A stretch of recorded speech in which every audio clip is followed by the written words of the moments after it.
Nous sommes en guerre. Mais je ne laisserai personne dire qu'il y a eu du retard sur la prise de décision s'agissant du confinement. Et j'ai pris avec le Premier ministre la décision de maintenir le scrutin. C'est très facile de faire en permanence des polémiques sur tout. 3 mois qu'on occupait le terrain. Le mouvement contre la réforme des retraites mettait son joyeux boxon dans toute la France. Une France en effervescence qui n'attendait pas les urnes pour s'opposer. Ok, on se heurtait au mur de la Ve République, mais on était là. Dans les médias, plus de frontières ni d'islam. Ça parlait retraite et services publics. Puis d'un coup... L'épidémie de coronavirus poursuit donc sa progression dans le monde. La fermeture, à compter de ce soir minuit, de tous les lieux recevant du public. De renforcer encore les mesures pour réduire nos déplacements et nos contacts. Pangolin, marché chinois, virus à couronne, des crachats, des morts partout, l'Italie, pas de masque, la pandémie. C'est la guerre, on ne voit plus que l'État, on va enfin pouvoir ressortir le dossier de la souveraineté, j'espère qu'il n'est pas trop poussiéreux.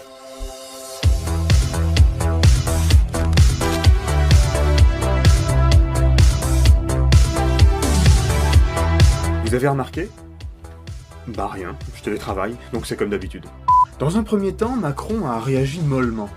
On sait pas trop si c'était de l'insouciance ou de la négligence irresponsable, mais en tout cas ça contrastait pas avec leur habitude de donner priorité absolue aux intérêts économiques. Il n'est pas question un jour prochain de fermer les écoles et les universités. Non, parce que nous pensons que ce n'est pas la stratégie adéquate dans le cas de la France. Ils ont dû espérer jusqu'au bout que les mesures d'hygiène et de distanciation suffiraient, et qu'on n'aurait pas à aller jusqu'au confinement. Vraiment, Jean-Marc, le remède est pire que le mal ? Et je le crains, je pense que se précipiter vers des mesures extrêmes, on oublie un peu qu'on a aussi besoin de l'économie.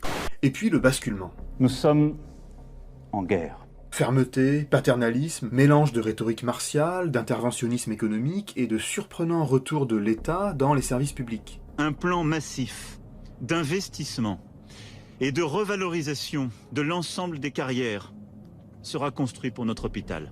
De son côté, l'Union européenne dessert le carcan budgétaire. Notre Macron nous disait qu'il n'y avait pas un rond pour sauver l'hôpital, et pour les retraites, on pouvait aller se faire foutre. Et là, pouf, 5 milliards pour la recherche, on parle de nationalisation, plus question de vendre ADP... Toutes les réformes en cours seraient suspendues, à commencer par la réforme des retraites. Alors c'était vraiment urgent à ce point-là ? Beaucoup de certitudes, de convictions sont balayées. Ma parole, c'est le retour à la souveraineté. Fini le TINA, le l'État ne peut pas tout. L'État va enfin mettre un terme à tout ce bordel. Et je saurai aussi avec vous en tirer toutes les conséquences. Toutes les conséquences. En effet, on voit en général les choses ainsi. Soit l'État est impuissant, soumis aux attaques des acteurs privés, ou déléguant sa puissance à une entité supranationale comme l'Union européenne, soit l'État retrouve sa souveraineté, par exemple en quittant l'entité supranationale, et dans ce cas, il défend l'intérêt général. Parce que ce virus est global, la question est de savoir qui protège. Or, c'est l'État qui protège, l'État qui est l'émanation des citoyens, qui est en fait l'incarnation de la volonté commune. Mais la souveraineté, c'est quoi ? On dit par exemple que l'État est une entité politique souveraine, parce qu'il est distinct et indépendant des autres États. L'envahir ou vouloir lui imposer une règle de force, c'est violer sa souveraineté. 2, parce que sur son territoire, il impose sa propre loi aux individus. Et c'est là que se pose la question de la démocratie, parce que la démocratie, par définition, c'est la souveraineté du peuple, pas celle de l'État. La difficulté, c'est donc d'articuler les deux. Comment faire que la souveraineté de l'État serve la souveraineté du peuple ?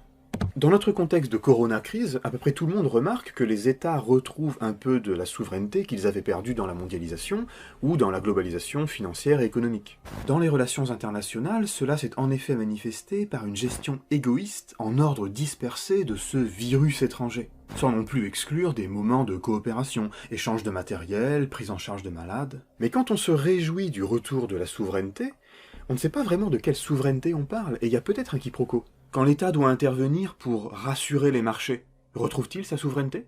De même, proposer des nationalisations, pourquoi pas ? Mais si c'est dans une logique de socialisation des pertes et de privatisation des profits, et que dire de Le Maire qui demande aux entreprises du CAC 40 de limiter leur versement de dividendes et d'investir dans la production ?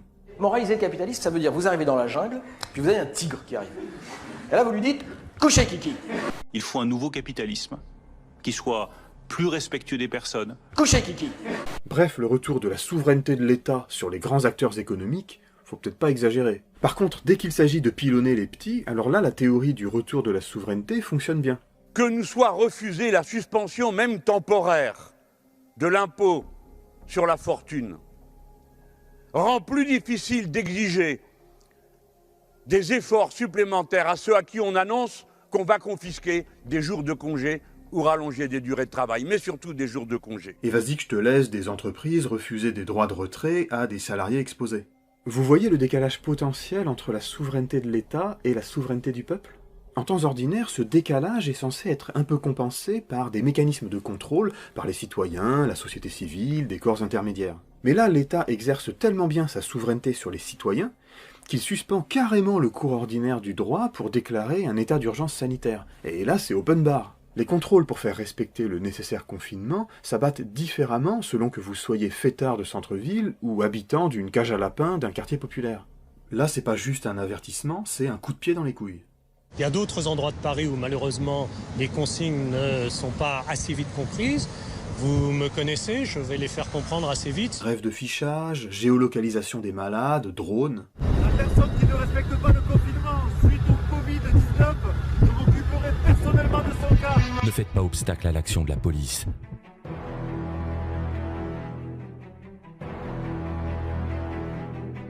Restez chez vous, vous ne pouvez pas rester sur cette zone. Mon travail est de trouver les solutions, je vais les trouver.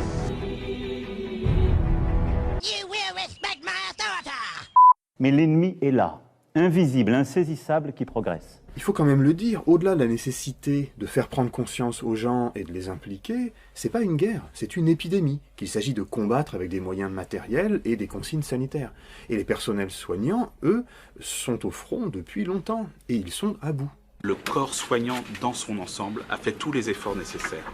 Nous sommes au bout. Ce dont ils ont besoin, ce n'est pas qu'on leur donne du tous ensemble, vive nos héros, vive nos soldats du soin, mais qu'on leur fournisse les moyens de travailler et qu'on reconnaisse que leurs activités ne doivent pas être soumises à une logique de rentabilité. Ils s'en sortiront pas en disant juste qu'on est des héros, qu'on est extraordinaires et compagnie, alors qu'il n'y a même pas 3 mois, les héros se suicident du haut des immeubles, des hôpitaux, et qu'il y a des gens qui n'avaient même pas un pied à perfusion ou un deuxième électrocardiogramme dans les services d'urgence, ça les dérangeait pas trop. Il faudrait pas que les applaudissements fassent oublier ce que dénoncent les soignants mobilisés depuis 1 an.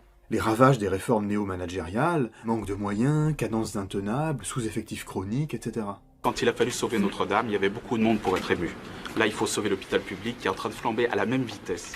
Une guerre, ça s'anticipe, pour en minimiser les dégâts. Là, l'État avait sciemment diminué les moyens de faire face à la menace. Je veux saluer tous les personnels de l'hôpital, des hôpitaux de la région. Ceux qui ont désarmé le système hospitalier en imposant une discipline budgétaire viennent maintenant la main sur le cœur nous expliquer qu'ils sont du côté des soignants. Mais enfin, quel cynisme! Donc je compte sur vous. Ah oui, vous pouvez compter sur moi. Et vous pouvez L'inverse compter sur moi. reste à prouver. Non. Quand l'État entreprend de mettre la main sur la sécurité sociale, avec les transformations délétères que l'on connaît, j'en avais parlé dans ce On sort les dossiers, la souveraineté de l'État se retourne contre celle du peuple. Quand le gouvernement profite d'un conseil des ministres exceptionnel pour préparer son 49.3 sur les retraites au lieu de bosser sur la lutte contre l'épidémie, la souveraineté de l'État se retourne contre celle du peuple. Quand on casse les services publics, quand on réprime les mouvements sociaux, la souveraineté de l'État se retourne contre celle du peuple.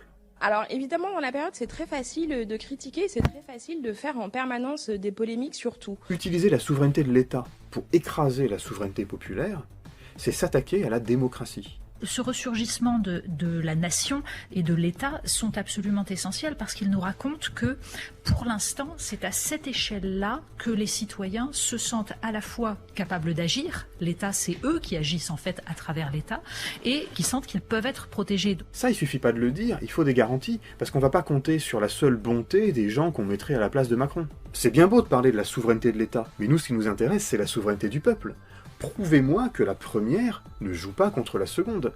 Et sinon, ce sera pas la solution, mais bien plutôt le problème. C'est le tigre, il recule si t'es sur un éléphant avec un pétard comme ça et un parti communiste à 24%.